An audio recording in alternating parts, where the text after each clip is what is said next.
Hi Susan. Firstly, massive apologies for not actually emailing at all. I've been completely useless. I mean, nothing really happened over the summer apart from playing excessive amounts of video games. But this term has been crazy. Still no excuse. So, first things, first things first. Clearly, I'm not in Oxford because having got into Oxford and being stuck in I can't remember the name of the college now.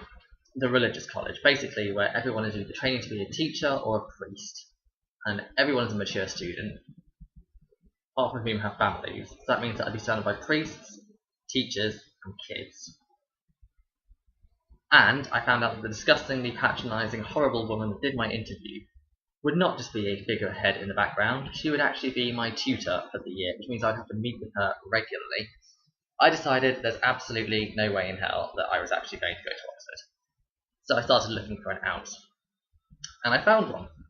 I don't know how I found it. I was just browsing careers. I was looking into everything I could. I was looking up accountancy, numerous graduate post things, which obviously have all been filled because most graduates are more organised. And then I stumbled upon this job, and full-time maths teacher. They said they were willing to take graduate straight out of university, which I thought was brilliant. So I applied, and the whole problem with it was the deadline was supposed to be the 13th of September to get applications in, so the interview could start on the 17th. Unfortunately, I was supposed to be in Oxford on the 16th of September, so that I could wander around the college and meet all the people that I didn't really want to know, and then start lectures on the 17th. So I thought, well, they said they'd consider early interviews, so I thought I'll go for it. So I filled out this application form. It was like 7 pages long. It was all about, tell us about yourself, teaching experience, your degree, what kind of modules did you do in your degree, so on and so forth. It was basically like the PGCE application form, but not quite as long and not quite as tedious. And then they wanted 3 references. I thought, right, who can I use? So I used my dissertation supervisor, who gave me the very dodgy reference for the PGC in the first place. I used the head of maths from one of the schools I worked at up north, and I thought I needed a third. So, racking my brains, I picked the principal of Butler College, and I thought, I'm not even entirely sure he remembers who I am, but completely irrelevant. If he doesn't remember me, I'm sure he can look me up. If he does remember me, brilliant. So I listed him as well. And then in the covering letter, I thought just go for broke. I actually said, if you really were considering me for this job, you would have to, I would have to have an early interview because I'm supposed to be doing a PGCE in Oxford, and I would have to know by the 13th. So basically, I was like, I wasn't holding my breath. I thought, serious kind of bending of a deadline to kind of fit me. It worked. I got offered an interview. I was told it had to be on that day because there was someone else going for the job as well. And I thought, oh god, I've got competition. Though I've never actually seen this person. I didn't see them when I went for the interview. I've never heard of them being referenced, ever. So I've no idea whether they'll actually exist. But like I said, I've never seen them. So I went to this interview. My neighbour very kindly drove me down because mum and dad were working, so they couldn't actually get me here. And it was a bit of a trek. And it was the most nerve-wracking day ever. I think I got up at about 6, left the house at about 7:30, and the whole interview day started at about 9 o'clock, maybe just before 9. And first I had a meeting with the headmaster. and that lasted for, that was just a quick, this is the college, welcome, so on and so forth. I got lost finding the headmaster. And actually, I found up in one of the boarding houses and realised it only wasn't the headmaster's office when I saw a shoe pack full of football boots. And I thought, probably not what I'm looking for. So I carried on stumping around with it. That's why I was pleased to get there early. The headmaster was like, welcome to college, this is the outline of your day. Then I had a meeting with the head of maths. I'd been told in advance I'd be preparing a lesson for fourth form, which is year 10, on inverse percentages. I thought it was brilliant. Everyone loves inverse percentages. And they had to do it with a multiplicative method, which is something that my school never insisted on. They was kind of like, as long as you can do it however the hell you like. We're just more concerned with the fact that you can do it rather than you can do it our way. So I had to brush up on that, which wasn't too bad. And I prepared this lesson, and I prepared it for an hour long, because all of the lessons that I've done in my life have been an hour long. All of them at school were an hour. At college they were at least an hour, but I didn't think they'd have 2-hour lessons here. And at university they were an hour. So meeting with the head of maths, she was like, oh yeah, so your lesson's going to be from 9:30 till 10:05. I was like, what? It's like, yeah, it's 35 minutes. What? Yeah, 35 minutes, and we don't have bells, so you've got to keep an eye on the clock. It's like,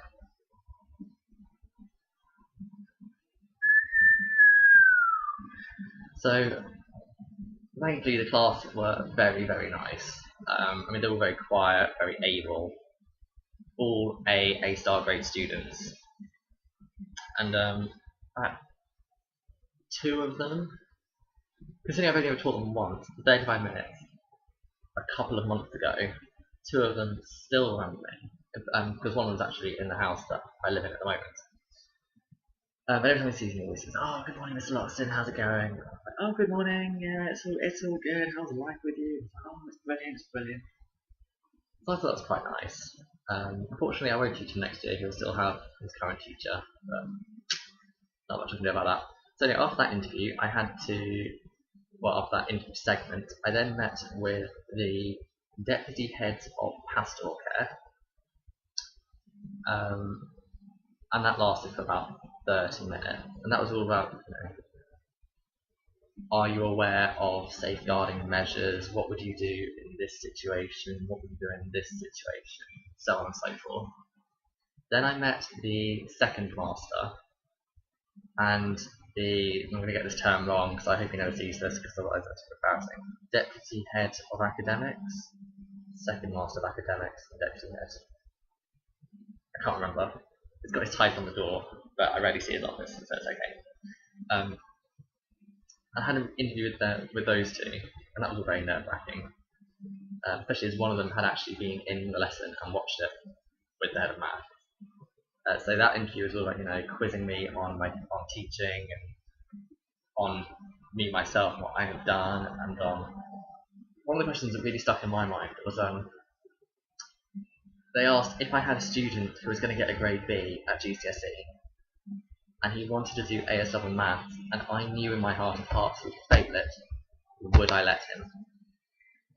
And I was like, oh, this is one of those questions that has a very, well, depending on who you're talking to, has a very right or a very wrong answer.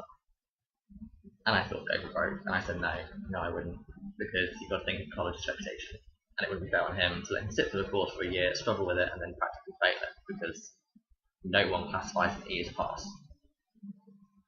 I sat there just thinking, cross your fingers and just hope that they kind of agree. Apparently they did. I say apparently, I got the job, so I'm assuming they did. Then after I met with them, I then met with the head of maths again, and we had another half an hour discussion.